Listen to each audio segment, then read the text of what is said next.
Kevin Durant in my lifetime is one of the greatest players I've ever seen and will go down as one of the greatest the sport has ever seen. But the problem Durant is facing is he will never get any respect until he wins a championship outside of the Warriors. Because we all know that decision to play for the Golden State Warriors was one of the worst decisions a player could ever make because it instantly villainized him. Durant has basically accomplished everything you could do in the NBA. He's unbelievable. So he's one of those legacy type players where social media will be like, this game will define Durant's legacy, or this series will define Durant's legacy, or is Durant's legacy in question? Because like I said, he's that good, and he really only has one thing to prove at the end of the day. Durant's individual brilliance cannot be denied, but his road to a championship right now is probably the best at beating all the chatter surrounding his name. He probably could have done it in Brooklyn, and he probably could have done it in OKC if things didn't go haywire with Kyrie Irving on the Nets, and if he just didn't leave the Thunder. I'm sure both of those teams would have won one championship if everything just stayed together. And the wildest thing, if you really think about it, Durant might have some of the best teammates in NBA history. The list is absolutely stacked, starting with Stephen Curry, Klay Thompson, Draymond Green, James Harden twice, Russell Westbrook, Devin Booker, Kyrie Irving, and now Bradley Beal. There's like 5 top 75 players on that list. And even though he's unquestionably capable of leading a team independently, his chances of winning another championship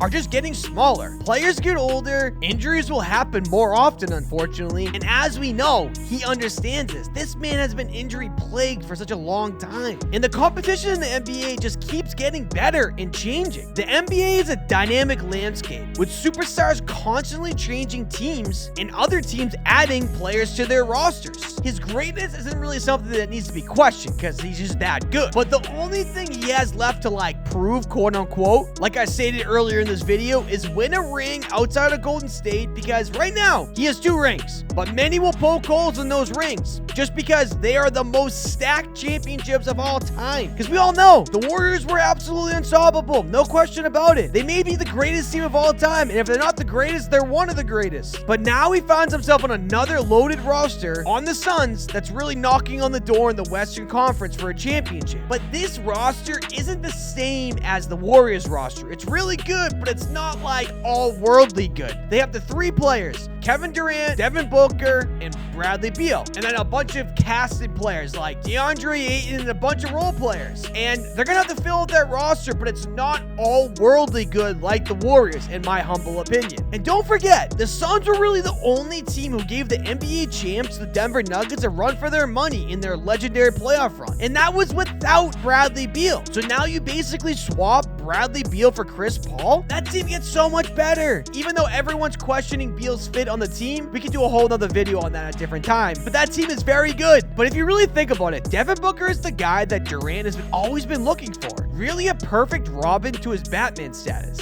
And Bradley Beal is probably the greatest number 3 in a big 3 that you could ever ask for. And let's talk more about KD's respect. We are in a time and a place where Kevin Durant, one of the greatest players ever, as I described earlier, on all of his teams he played for, will arguably not have his jersey retired on one of those franchises. And the only logical place is the Warriors, but the wildest thing is that the Warriors still haven't given Durant a tribute video after he left the team. And that move for Durant going to the Nets from the Warriors happened 4 years ago. And Steve Kerr actually talked about it. He says, "We've always had a planned welcome back video to thank him for everything he's done for this franchise. Then literally every game, something comes up." I mean, understood. He hasn't gotten back to the stadium yet. They want him to be in attendance to really give him a full appreciation, but they couldn't have done anything else for him. It's kind of a weird situation, to be honest with you. And players that are as good as Kevin Durant don't usually have this issue. They're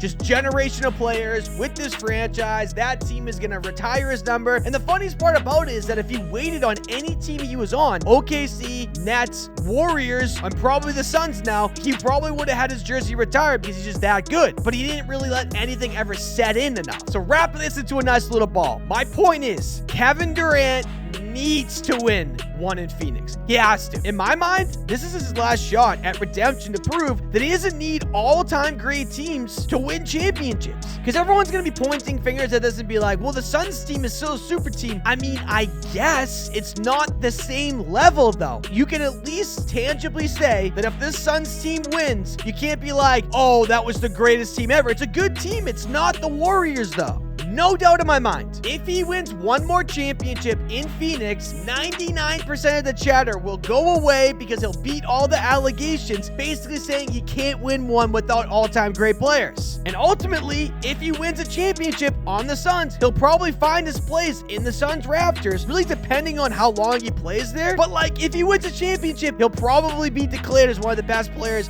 in Suns history. And obviously, this is a pretty blanket statement and pretty obvious. Kevin Durant's team needs to stay healthy. Think about it. How many teams has Kevin Durant been a part of that should have made it so much farther in the playoffs or even like won a championship, but injuries just stopped them short, whether it's from him, his teammates, whatever, or just drama in general. Just something about Kevin Durant's teams outside of the Warriors were like cursed. And wrapping this nice in a little ball, I think that like it's not this year, it's not next year, but it's as long as this Suns core is together, Kevin Durant needs to win a championship. Flat out. Just needs to happen. That's it. Talk to you guys soon.